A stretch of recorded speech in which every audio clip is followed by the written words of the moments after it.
What's up, guys? Welcome to your 120th Android tutorial for the new Boston. What we're going to do in this tutorial, we're basically going to finish up this get data method here because we did set up our columns array which has all of our columns in our database, and now we want to read some information from those columns.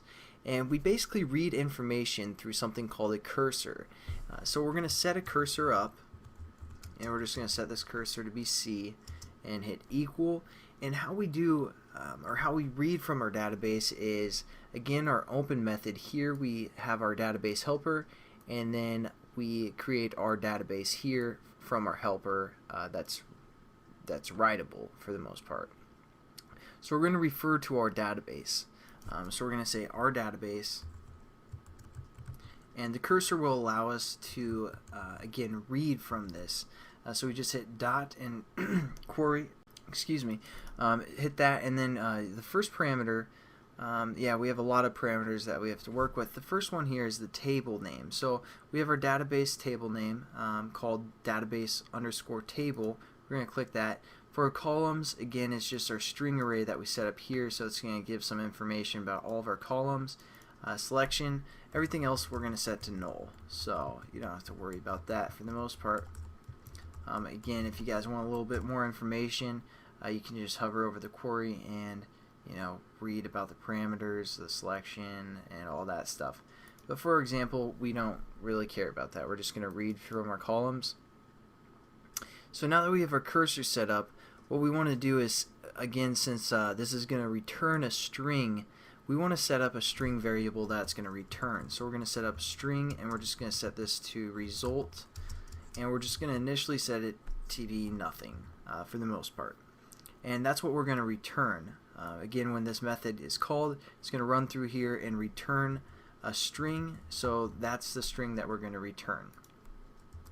Now what we want to do is we have our cursor, and we want to kind of read through all of the entries in our database. But before we do that, we need to set up 3 ints, one for each column index for the most part. So we're going to call I row for index row, and we're going to set this equal to our cursor dot, and we can say get column index. And what this is going to do is we're going to return our key value, again our row ID, and that's basically going to be looking for that column for the most part. Our cursor is going to be looking for that column and setting it equal to this int. Now what we're going to do is we're just going to copy this and paste this for all 3 of our columns, change it to I name and I hotness sexy. Alright, so now we also have to change this to name and to hotness as well. Alright, so now we want to actually get through and start reading all of our entries of our database for the most part. So what we're going to do is we're going to kind of create a for loop, which is going to start our cursor at the very beginning and then cycle through, read all the data, and kind of loop through and go to the next entry until there's no entries left. So we're going to do that with a for loop, and we want to start at the beginning. So we're going to say our cursor dot move to first. So that's going to be the first row, and that's where our cursor is going to start. Then we're going to hit a semicolon, and then we're going to say as long as it's not equal, for the most part, again that's our expression mark there, as long as our cursor does not equal C, again dot is after last.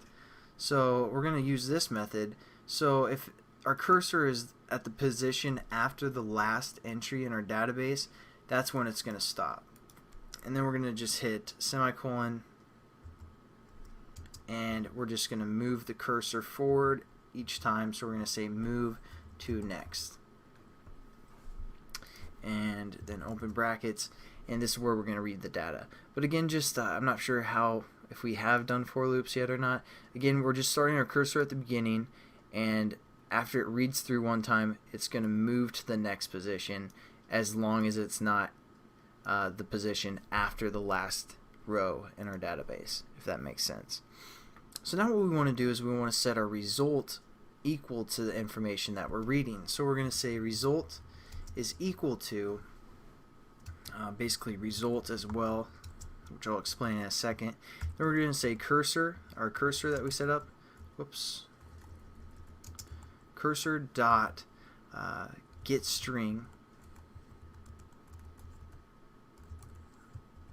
and then we're going to basically put the index, so index row for the most part, and that's going to return the value of our row that it's currently on. And then we're just going to hit plus and then maybe a space in quotations to give us a little space, and then again just cursor dot get string, and we're going to say this time I name plus again another space, and then plus again c dot get string, and this last one will be I hotness. Alright, and then we also want to say plus, and then in quotations we're going to do a \n. So now let me just talk about what this is doing. Again, we have to finish off our statement. So again, we're looping through each time, right? It starts at the beginning. It's going to get basically the string of our index, which again is our first column, our row column, the ID, the row ID column. Then it's going to print off a space, and then it's going to get the name of the first row in our database, and also get the hotness of our first row in the database, and then it's going to create a new string. The next time it loops through, it still has the information from the previous time, so that's why we have this result here.